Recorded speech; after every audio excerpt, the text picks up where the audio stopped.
अरुण एक साधारण परिवार से था, लेकिन उसके सपने असाधारण थे। वह अपने परिवार का पहला व्यक्ति था जो कॉलेज जा रहा था, और उसके माता पिता की उम्मीदें उसी से जुड़ी थीं।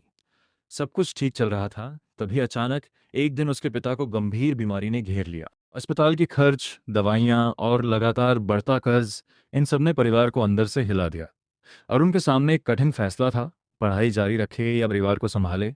उसने बिना किसी शिकायत की अपनी पढ़ाई छोड़ दी और नौकरी की तलाश में निकल पड़ा। शुरुआत आसान नहीं थी, कई जगह रिजेक्शन मिला, कई बार अपमान सहना पड़ा। अंत में उसे एक छोटी सी नौकरी मिली, जहां सैलरी बहुत कम थी और काम ज़्यादा। सुबह से रात तक काम करते हुए वह अक्सर थक जाता, लेकिन जब घर आता और अपने पिता को देखता, तो उसे अपनी जिम्मेदारी का एहसास और मजबूत कर देता। शुरुआती दिनों में अरुण सिर्फ हालात से लड़ रहा था, लेकिन धीरे धीरे उसे समझ आया कि केवल मेहनत करने से नहीं, सही दिशा में मेहनत करने से ही बदलाव आएगा। एक दिन उसने खुद से सवाल किया, क्या मैं पूरी जिंदगी ऐसे ही जीना चाहता हूँ या कुछ बदल सकता हूँ? उसी दिन से उसने अपनी जिंदगी को एक रणनीति के साथ जीने का फैसला किया। उसने एक कागज पर अपनी स्थिति लिखी, उसकी कमजोरियां, उसकी ताकतें और उसके पास मौजूद अवसर। उसे एहसास हुआ कि भले ही उसके पास डिग्री नहीं है, लेकिन उसके पास सीखने की क्षमता और समय है।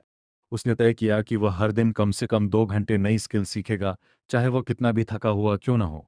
अरुण ने इंटरनेट की मदद से डिजिटल मार्केटिंग और बेसिक डेटा स्किल्स सीखना शुरू किया। शुरुआत में उसे कुछ समझ नहीं आता था, लेकिन उसने हार नहीं मानी।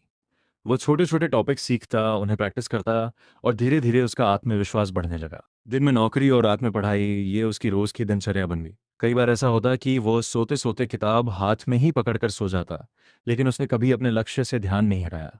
उसने समझ लिया था कि यह संघर्ष स्थायी नहीं है, लेकिन अगर उसने अभी मेहनत नहीं की, तो उसकी मुश्किलें स्थायी हो सकती हैं।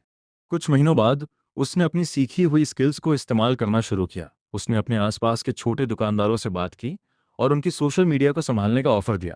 शुरुआत में किसी ने भरोसा नहीं किया, लेकिन एक दुकानदार ने उसे मौका दिया। अरुण ने पूरी ईमानदारी से काम किया, और कुछ ही समय में उस दुकान के ग्राहकों की संख्या बढ़ने लगी। यह उसका पहला छोटा सा सफल अनुभव था। उसे इसके बदले में बहुत कम पैसे मिले, लेकिन उसके लिए यह उसकी मेहनत की पहली कमाई थी, जो उसकी स्किल्स से आई थी। इस छोटी सी सफलता ने उसके अंदर एक नई ऊर्जा भर दी।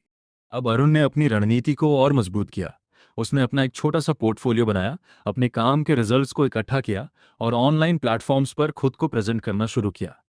उसने लिंक्डइन प्रोफाइल बनाई, लोगों से जुड़ना शुरू किया और हर दिन कुछ नया सीखने और लागू करने की आदत बना ली। धीरे धीरे उसे छोटे छोटे फ्रीलांस प्रोजेक्ट मिलने लगे, उसकी इनकम बढ़ने लगी, और सबसे बड़ी बात, उसका आत्मविश्वास वापस आ गया। अब वो सिर्फ एक नौकरी करने वाला व्यक्ति नहीं था, बल्कि अपने भविष्य को खुद बनाने वाला इंसान बन चुका था।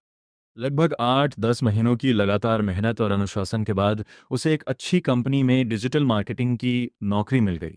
ये उसके लिए एक बड़ा मोड़ था। उसकी सैलरी पहले से कई गुना ज़्यादा थी, और अब वह अपने परिवार की ज़रूरतों को बेहतर तरीके से पूरा कर पा रहा था। उसने अपने पिता का इलाज अच्छे अस्पताल में करवाना शुरू किया, और धीरे धीरे उनकी तबीयत में सुधार आने लगा। जिस घर में पहले चिंता और तनाव का माहौल था, वहां अब उम्मीद और खुशी वापस आने लगी थी। 1 साल बाद अरुण फिर उसी छत पर खड़ा था, जहां कभी वो निराशा में डूबा हुआ था, लेकिन इस बार उसके चेहरे पर एक सुकून था। उसने पीछे मुड़कर अपने सफर को देखा, संघर्ष, असफलताएं, में